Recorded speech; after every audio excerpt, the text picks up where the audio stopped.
Bisibelebath prepare ಮಾಡೋದು ಹೇಗೆ ಅಂತ ನೋಡೋಣ ಬನ್ನಿ. ಸ್ಟವ್ ಹಚ್ಕೊಂಡು ಕುಕ್ಕರ್ನ ಇಟ್ಕೊಂಡು ಕುಕ್ಕರ್ಗೆ ನೆನೆಸಿಟ್ಕೊಂಡಿರೋವಂಥ ಬೇಳೆ ಮತ್ತು ಅಕ್ಕಿನ ಹಾಕ್ಕೊಳ್ತಿದ್ದೀನಿ. ಕಟ್ ಮಾಡಿ ಇಟ್ಕೊಂಡಿರೋವಂಥ ಕ್ಯಾರೆಟು, ಹುಳ್ಳಿಕಾಯಿ ಮತ್ತು ಆಲೂಗಡ್ಡೆನ ಸೇರಿಸ್ಕೊಳ್ತಿದ್ದೀನಿ. 2 ಟೊಮ್ಯಾಟೊ, ಸ್ವಲ್ಪ ಅರಿಶಿನದ ಪುಡಿ ಹಾಕಿ 1 ಕಪ್ ಅಕ್ಕಿಗೆ 4 ಕಪ್ಪಷ್ಟು ನೀರನ್ನು ಹಾಕ್ಕೊಂಡು 3 ವಿಸಿಲ್ ಕೂಗಿಸ್ಕೊಳ್ಳಿ.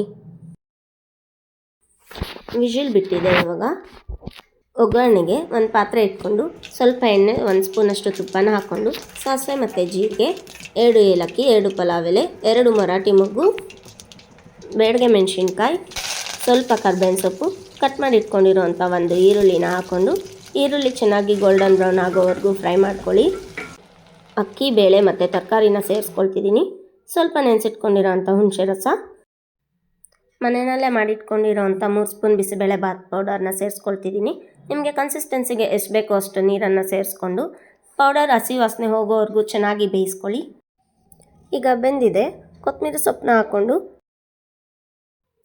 ತುಪ್ಪ ಮತ್ತು ಬೂಂದಿ ಕಾಂಬಿನೇಷನ್ ಜೊತೆಗೆ ಎಂಜಾಯ್ ಮಾಡೋಣ ಬನ್ನಿ. ಈಗ ಬಿಸಿಬೇಳೆಬಾತ್ ರೆಸಿಪಿ ಹೇಗೆ ಬಂದಿದೆ ಅಂತ ಕಮೆಂಟಲ್ಲಿ ತಿಳಿಸಿ.